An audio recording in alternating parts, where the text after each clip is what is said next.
My mom wanted me to be a truck driver because that would mean I would make $24,000 a year if I went to Truck Masters, and that would be twice what my father made. And she thought that would happen, but something inside of me said, I don't want to drive a truck. There's something else that matters more to me, and I decided I was not going to go for money instead of passion.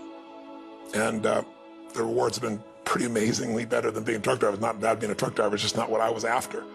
And I look back, and one of the things that helped me was my original teacher, Jim Rohn, who was a personal development speaker I went to hear when I was 17. He said something the first time I heard him, and he said, you know, it's really simple.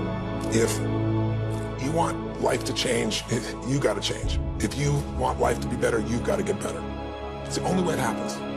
And luck will show up for people and it'll leave them. But if you're constantly improving who you are and what you give, game over. When people ask me, what does it take to be happy? I always tell them one word: progress. Progress equals happiness. Even if you're not where you want to be yet, if you're on the road, if you're improving, if you're making progress, you're going to love it.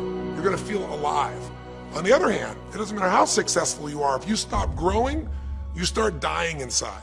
I've always had this belief: if you want to be successful at anything in life, never leave the sight of setting a goal without doing something that commits you to fulfillment. If you get, like, you're in state, right, when you do something. While you're in state, that's the time to commit yourself to something that makes you follow through. So I'd call somebody up, I'd schedule something, I'd lock in the next meeting, I'd sign up for the class, I'd enroll the guy who was going to mentor me, I'd set the meeting with a mastermind of people I met. I did something so that whatever I committed to, there was something when I went home that would pull me there. It's structure. This could be the greatest time you ever live if you control what you focus on, if you find a more empowering meaning, and if you decide to model the actions of those who succeeded before you. It can be the best financial time, the best emotional time, the best spiritual time of your life, but you better take control of your state. And if you think you're going to do it just by today, you're wrong. You're going to need to get yourself some rituals. Right now, every one of you in this room is controlled by your rituals. I don't just mean this one. I mean every morning you get up. I know your body. I can look at your body right now, and I can guess your rituals. Some of you, your rituals to work out 5 times a week, I can see it clearly. 4 to 6 times a week, it's obvious. Because you couldn't look like that if you didn't do that. Some form of workout. I don't care if it's walking, lifting, whatever. Some of you, it's obvious that lifting weights is part of it. You can see by that man's muscles. I know what his rituals are. Because your life comes from your rituals. If you don't develop the ritual, you're kidding yourself. How many agree with me on this? Raise your hand and say, I. And there are rituals that put you in state, and there are rituals that take you out of state. But if you've got what you know, that focus, the target, and you got the toolbox, and you're still not getting what you want, it's because you got inner conflicts. That's the third pillar. You've got to resolve your inner conflicts. Because that, as I try to explain to you, 80% of success in anything is your psychology, and 20% is the mechanics. So those inner conflicts are when you take 2 steps forward, you pull 3 steps back. Right? When you say, boy, I'm totally committed to this, but you don't follow through. This is my expertise, the why guy part. Why?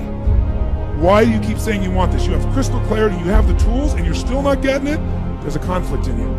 Align your life with what is most important to you. And then once you are in a position where you're aligned, guess what you'll do? Take action. You won't have to work at it. When everything's in alignment, there's nothing pulling you away, boom, you go for it. Progress comes when you tell yourself the truth and you're able to feel the uncertainty and take action anyway. The thing that stops us all is fear. It's no surprise.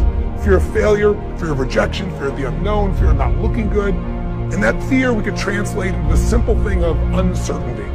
Now, when you look at someone who's incredibly successful, you look at someone who's truly a leader in their life or in their field, the one thing they have in common is they exude this sense of certainty. Now, where's that come from? Is it inborn? Are they lucky? Are things just going their way? No, great leaders know how to step in the uncertainty and bring the certainty to the situation. Most people in life, we really feel like the level of stress in our life comes to how much of life do you feel like you control, or how much does life control you? Do you tend to control more of what's going on, or events controlling you? It's very easy to have those events start to take control unless we take control of what's between our ears, our own mind. You see, what you and I focus on massively affects how we feel, whether we're thriving or surviving. If you focus on what you can't control, if you focus on the past, if you focus on what's missing from your life constantly, that pattern of focus will make you frustrated, overwhelmed, depressed. It won't even matter if you're taking antidepressants. If you keep focusing on what you can't control, what's missing from your life, you're going to feel depressed still. You can take as many antidepressants as you want. Focus equals power. If you want to thrive, you got to focus on what you can control. You got to focus on the difference you can make. You got to focus on what's already in your life that you're grateful for. So you got to find a story that's going to empower you to act. A story that's going to get you to find the breakthrough. Because otherwise, with a lousy story, you'll never find the strategy, or you'll come up with a reason why it's too expensive, you can't get there, you can't access it, or you'll even get the strategy and then half-assed apply it just so you can reward your story that says it doesn't work because I tried it. Resourcefulness is the ultimate resource. And if you don't have what you want, stop telling yourself the story because you don't have the money, you don't have the time. That's bullshit. It's because you haven't committed yourself where you would burn your boats. If you want to take the fucking island, burn your fucking boats. And you will take the island because people, when they're going to either die or succeed, tend to succeed. But most of us give ourselves a way out, and that's why we don't have what we want. I was thinking about where this journey began for me, my desire to serve. Every day before I get on stage, I do this thing to whip myself into a peak state, and then my last words are, use me, Lord. That's my prayer. And every day my goal is to be a blessing in people's lives. Just do more, give more, share more, create more. And what you need will be there. It's like air. You don't stop to think about when you take a breath whether it'll be there or not. It's always going to be there. Yeah. You just got to do your part.